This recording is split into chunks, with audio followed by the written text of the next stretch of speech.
Hello everyone and welcome back to the Halo 2 Ultimate Campaign Tweaks walkthrough. This is Mission 8, Sacred Icon. This is probably one of the most underrated missions in Halo 2 in my opinion. It certainly had a lot of promise, but I think it had a lot of things about it that the developers weren't fully able to realise. And I've done what I can to try and make this mission a bit more unique and a bit interesting. I'm going to start by destroying these Sentinel launchers.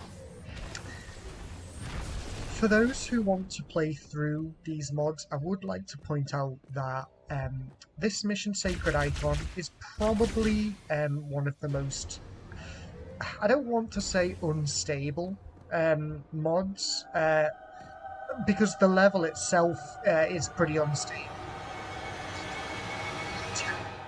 From the code of this game, kind of the bizarreness of Halo 2 behind the scenes and how it works. There's a lot of things about the mod that I've been able to change simply by reactivating used encounters or expanding on things that were already present, just deactivated or unused by the developers. Looking into Halo 2's code really gives me an idea of the incredible crunch,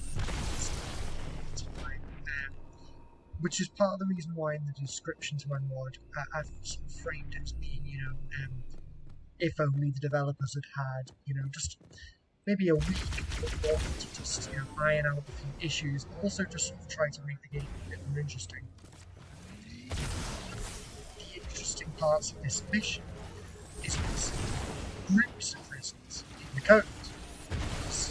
They're dead bodies, and here you can see we have a brute here as our ally, as well as a few grunts, including a grunt.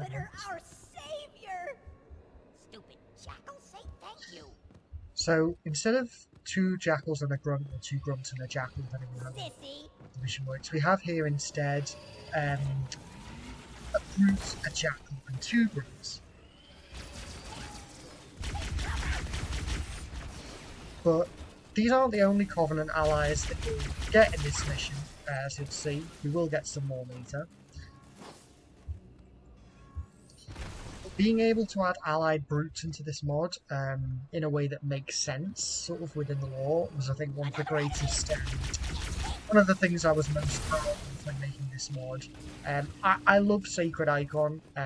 Despite its flaws as a mission, it was one of my favourite missions playing through Halo 2 when I was a kid. Partly because it followed on from Regret, which was another of my favourites. But I'd just like to briefly take the time to just show you what you can actually do with the brutes here. You can give the brute a sentinel beam, which I was surprised at. They sort of hold it in a strange way. They wield it like it's a brute shot, so they sort of hover their hand over the emitter, which is interesting. And they can also wield carbines, as you can see. They do that in the actual game.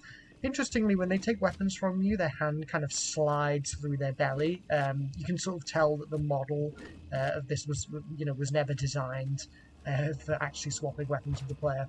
Unfortunately, because the brutes are never alive in this mission, they don't have any dialogue. But from my testing, from experiments I've done with the mission Uprising, interestingly enough, the brutes do actually have dialogue in this game for swapping weapons with you. If you swap weapons with them, they'll say things like, oh, thank you, or if it's a bad weapon, they'll say, oh, this is a piece of crap, or something like that, which I found very interesting. But sadly, they don't actually do this in this mission, the one mission where you can actually get them as allies. Another interesting thing is they won't take needlers. Which, they don't wield needlers regularly in the game, so I'm not really surprised. But it's strange that they can accept plasma rifles and many other weapons, but not the needler. It's a bit bizarre.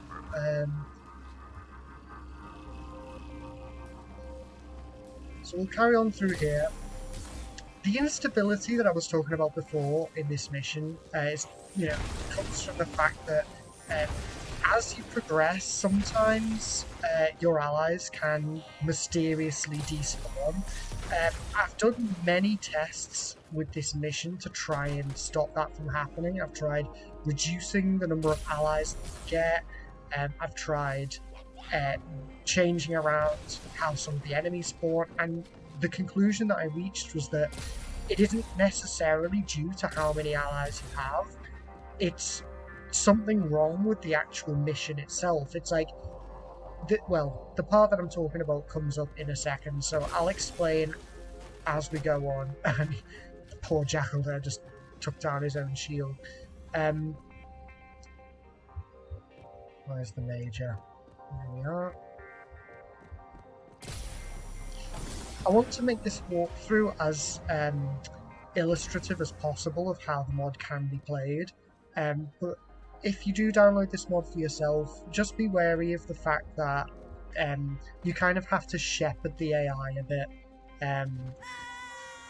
Personally, I don't find that much of a problem because I've kind of been doing that a lot. Here we go. Here's more AI. But if you're the kind of person who doesn't really care about your AI, you're not likely to shepherd them anyway, so that maybe won't be a problem for you. So here we have some Sentinels. We have here, there's a Jackal Sniper as an ally. We have some Brutes who can throw grenades, apparently. This is the room that you have to sort of be careful with, because if you go too quickly through this room, if you walk through it too fast and your AI don't follow you, they can just kind of disappear. So it's best to just make sure that everyone's with you, kind of just take it slow, just like how Master Guns says in the Armory mission, you know. Take things slow, and you should be able to just very gently move your AI allies to each section of this room, and everything should be fine. If you're a speedrunner and you want to just run through this room, chances are you're not too fussed about the AI anyway, so that shouldn't be a problem. He's got his shield back, which is good. And I've also tried to make it so that each individual AI is unique in their own way, so you can sort of track them in that sense. We have Jackal with Needler here, Jackal with Plasma Pistol. Is that the Green Grunt? It is indeed the Green Grunt. So it looks like everyone has made it through.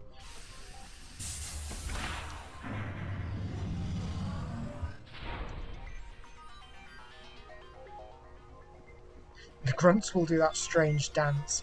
That's a move that they do to try and get objects out of their way, but because the Sentinel launcher panels are too short, you know, they won't be able to move them out of their way, which is unfortunate. So we have all of our people here. Moving into this next area, they'll all jump down with you. But you do get some more AI here to help you.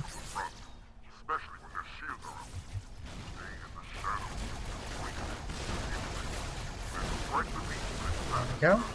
So we have a Brute Captain, as well as a Spec Ops Grunt with a plasma rifle. There's a bit of variety that can happen here. Sometimes it's a Spec Ops Ultra Grunt, the new rank that I've added in this mod.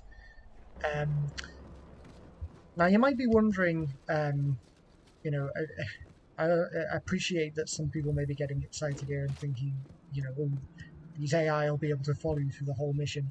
Sadly, I have not been able to figure out a way of making the AI follow you after this gondola section, and it's partly due to the fact that just in general I've not been able to figure out a way of getting the AI to follow you in places where they otherwise wouldn't.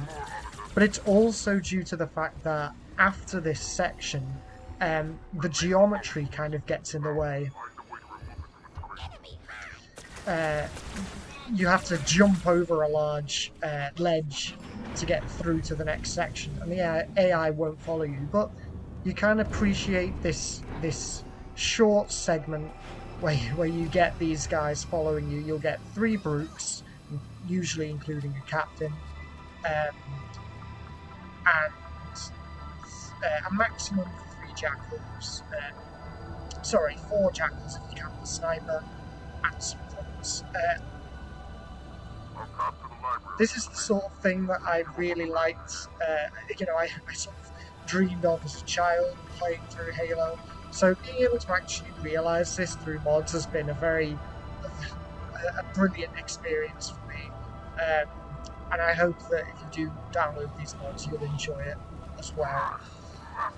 Sadly, we now get to watch as all of these are ruthlessly annihilated by the Flood, but it was fun while it lasted. If you try, and it is easy if you play on lower difficulties, but if you try hard, you can actually get some of them to survive, just as in the actual game.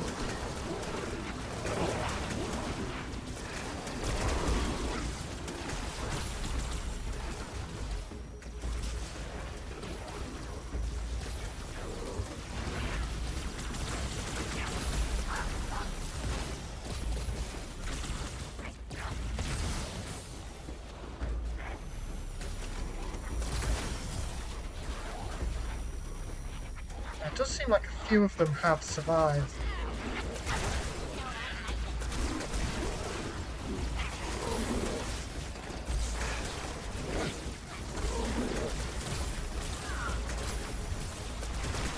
This is very chaotic.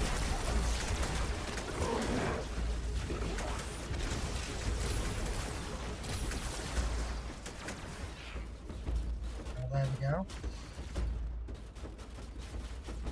Now that we've got a bit of time to breathe, you can sort of see how the brutes can take different weapons. They can wield battle rifles, which is quite interesting.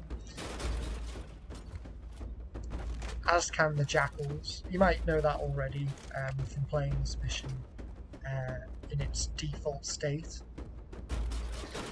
Also, if I can find a magnum, the grunts can wield magnums. Oh, there's an SMG. I'll be able to show you. Which can wield that. Interestingly, yes, the brutes can wield SMGs, as can the jackals.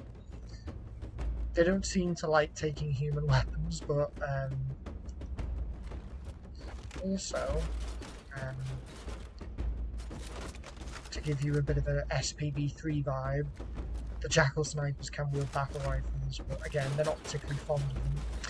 So sadly, despite the fact that we have actually managed to keep a few of our allies alive here, we are going to have to leave them behind.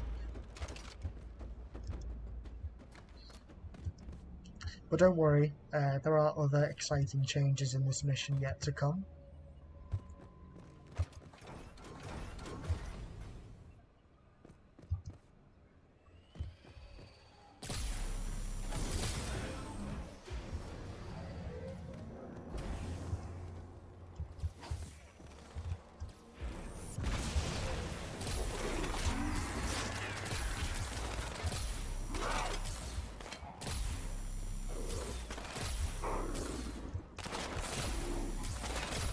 Why won't you die? There we go.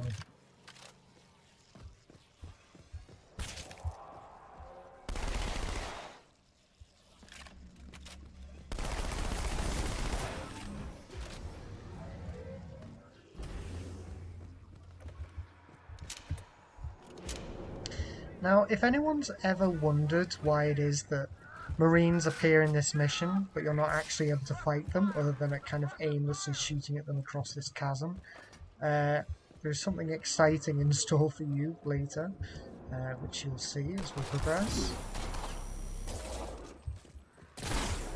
Now, I remember this corridor section as actually being one of the hardest points in the whole game. Let's see if I'm able to get through it.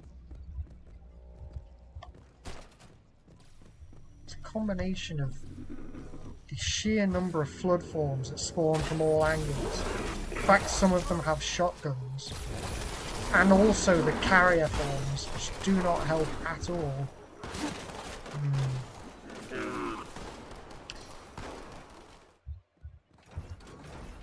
That's thrown me back a fair distance. Wonder what happened there.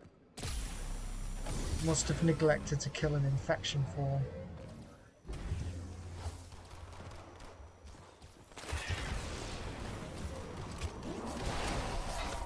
Yeah, infection forms are a lot easier to see on classic graphics. I sort of wish I'd picked up a blue sentinel beam now.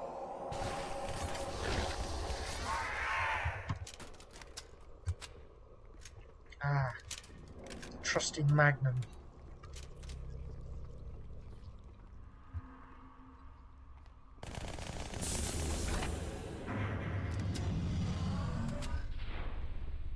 There we go, there's the check. Now, the Halo 2 shotgun isn't brilliant. Okay, I'm gonna try something a bit risky here. Oh, it was worth a try. I guess we'll have to just complete this the way it was intended.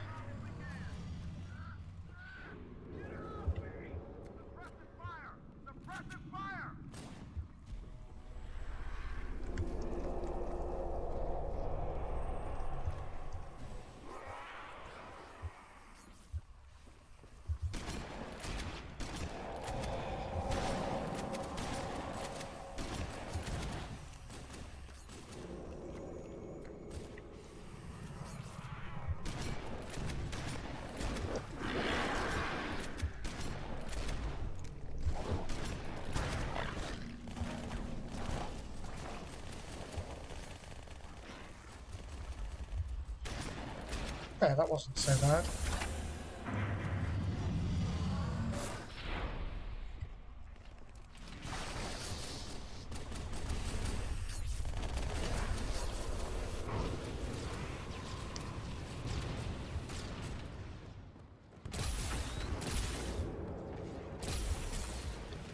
So normally you can sort of just ignore the battle that's going on here and move on to the next section, but there is something quite interesting here, I think you'll agree, which is instances of enemy marines, which you can fight as the Arbiter legitimately for the first time in this mod. If you're able to jump across the chasm like I tried to do before, you can fight the marines there, but they usually die very quickly and there's not many of them. But this is a chance to fight off a fully armed squad of marines.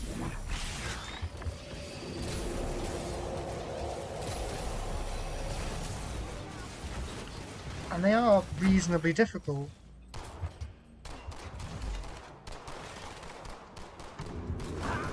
Interestingly enough, they don't give you points.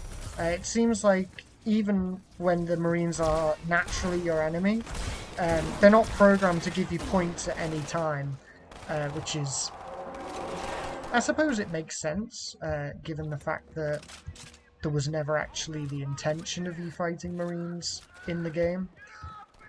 Oh dear, I'm all the way back here.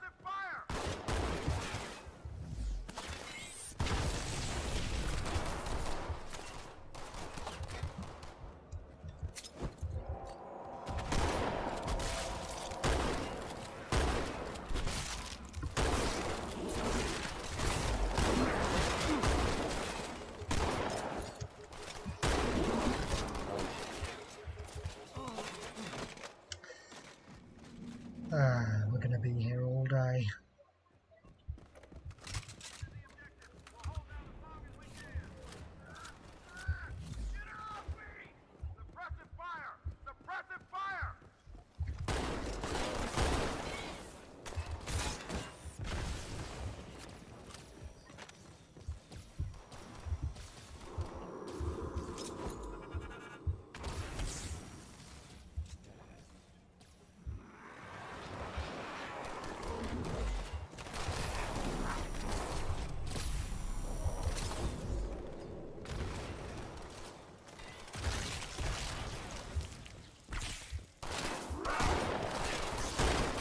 The Halo 2 shotgun really is useless.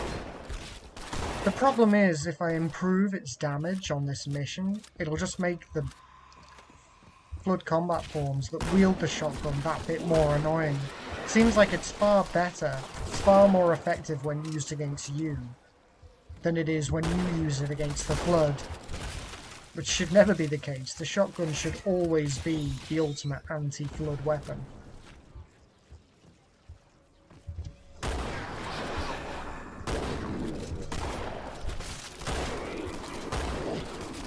In Halo 1, you could kill things a mile off with a shotgun.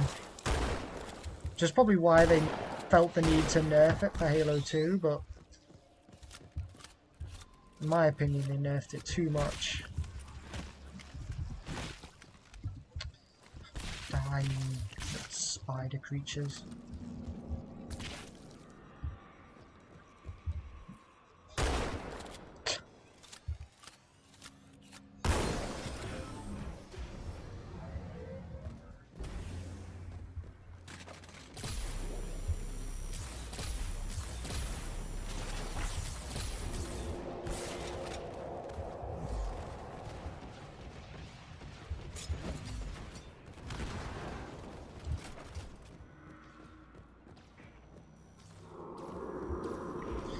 See if we can take on the Marines.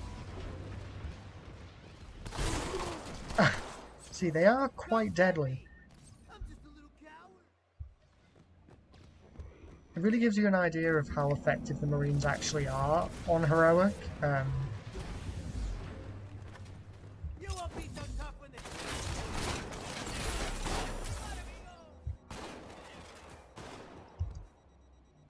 Convenient little escape passage here.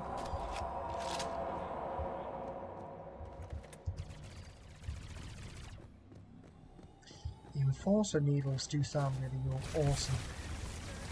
I was considering trying to create a variant of the Sentinel beam that shoots the Enforcer needles, but it would mean, because you can't duplicate or create new weapons in Halo 2's campaign, it would mean replacing one of the Sentinel beams with the needle effects, and I just didn't think that would be worth it for the sake of just having a cool weapon, because it would mean that either one of the Sentinels would also use the needles as well, which sort of makes them not very unique.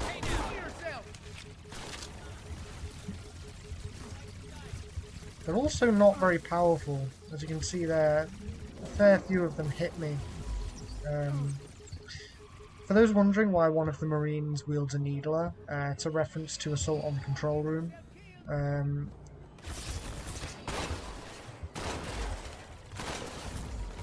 Oh dear. I'm dead. I'm dead. Oh, maybe I'm not dead.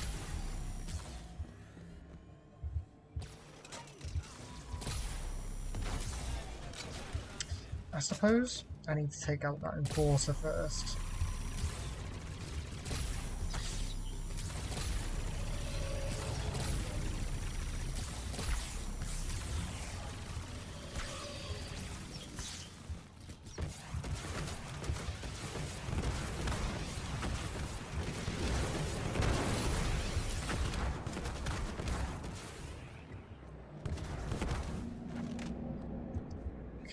Time to go human hunting.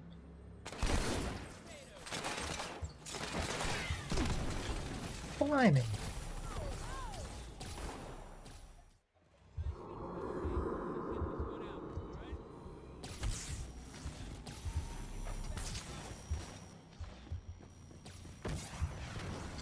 Jeez, I've got myself into a pickle here.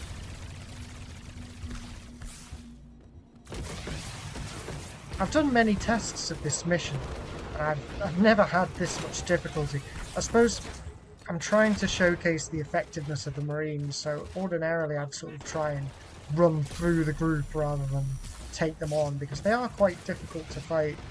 It is possible if you persevere, like many things with Halo 2. You think you're in an impossible situation, but if you try it enough times with enough variations, eventually you will prevail.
Another disadvantage of not being able to see your score when you kill Marines is that it's hard to tell if you've actually killed them. Ah, I think that grenade might have done it. Yes, here we go. Finally. See, they shouldn't be pushovers, that's the thing. Because they are Marines at the end of the day. It should be a challenge to take them out.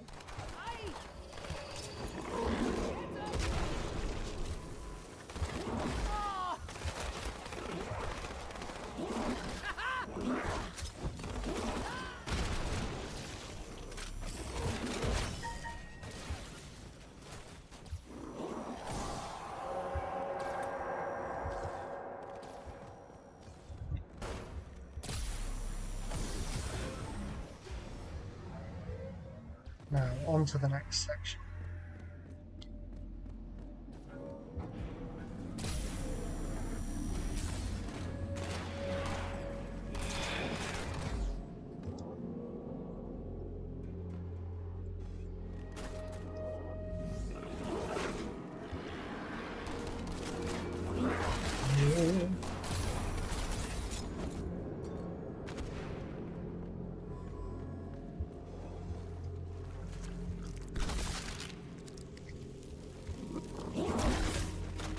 Killed me in one hit.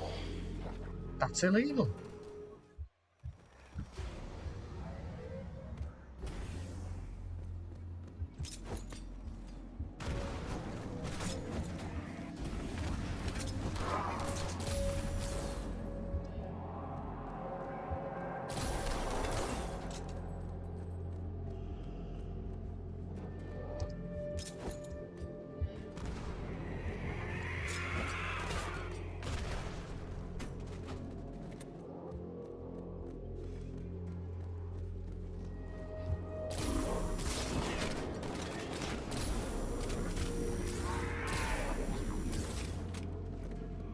Here we go.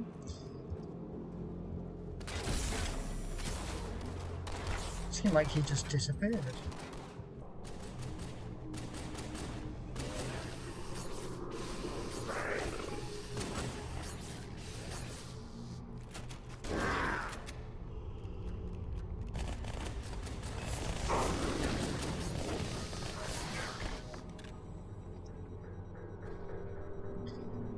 Now, in a brief moment, well, I hope it's a brief moment, rather than get caught in another death loop again, you'll see some of the other changes that I've made to this level.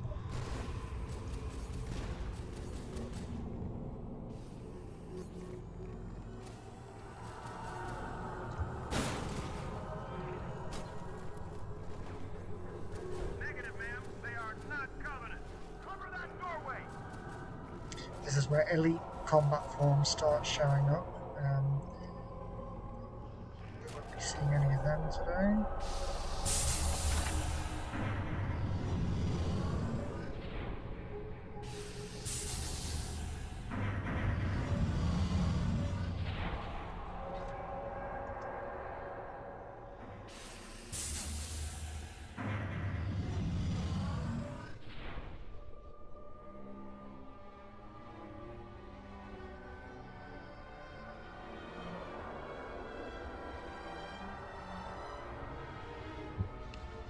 Down the slide we go. And here we are.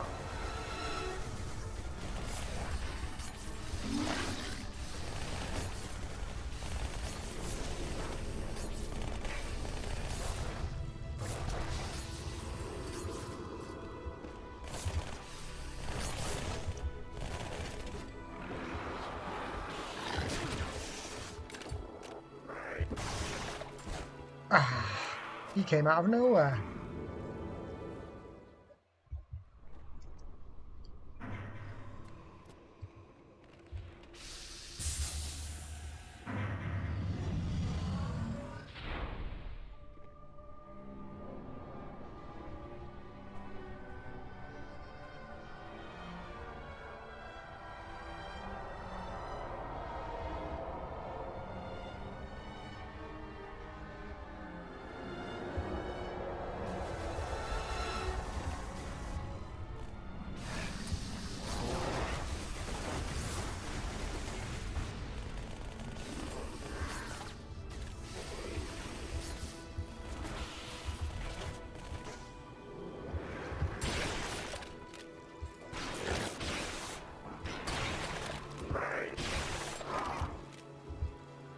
There we go.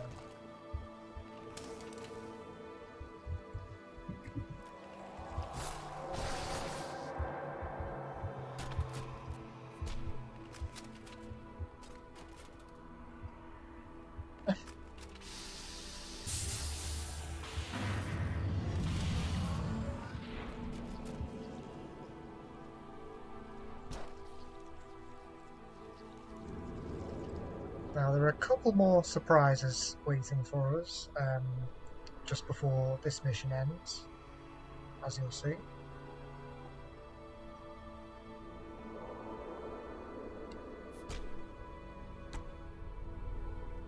The first is there are a few more Marines to fight here.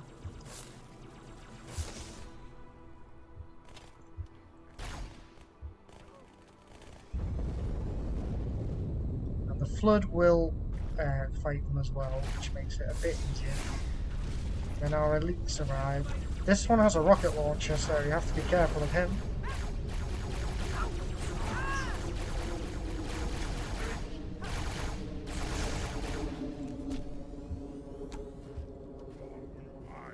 Now, interestingly, that elite that you just saw get killed there, he spawns with his shields down, and his shields never recharge. And I did take note of that when I was making this mod, and I tried to find a way of actually making it so that his shields would recharge, but no such luck. And it's very bizarre, but there you go.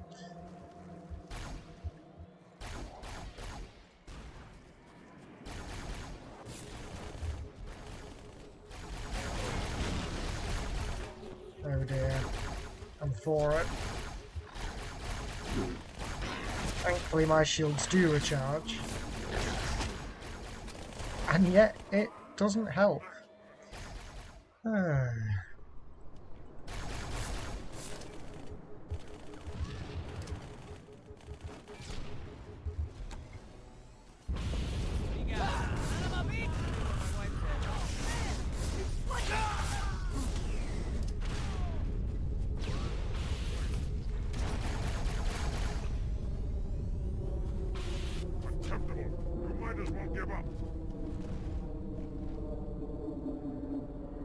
Over this way. That's the Sentinel production facility that you move through later in the game. In the next level, actually. There we go, so... I couldn't have said it better myself.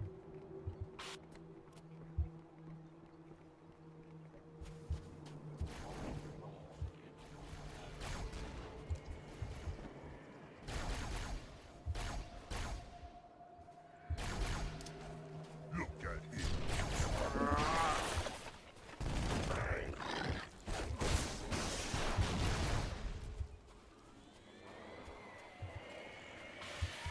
The Flood are not happy.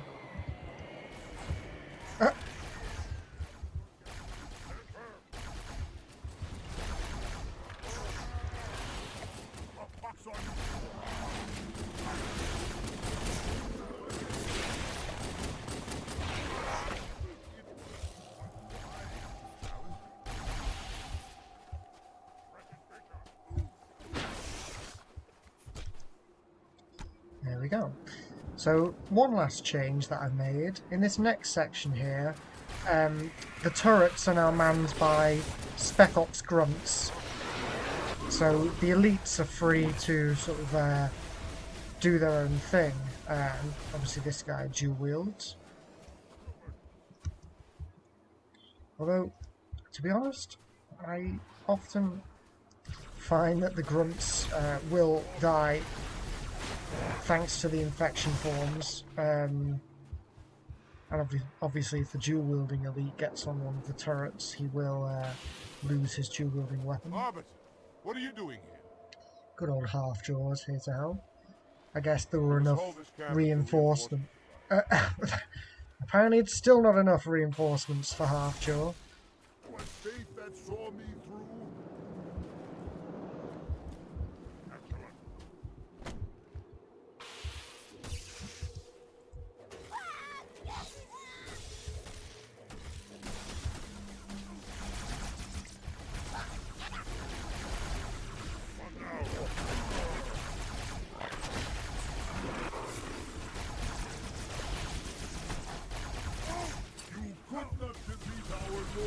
will not defeat us either.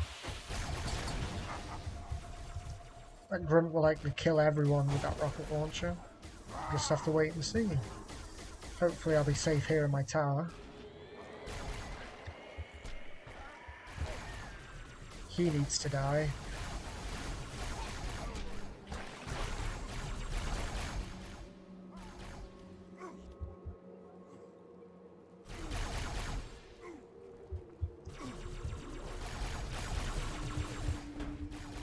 Get out of there from you, coward. Shields might be down, but you can still fight. Oh, yep. Looks like the grunt is no more. What a tragedy.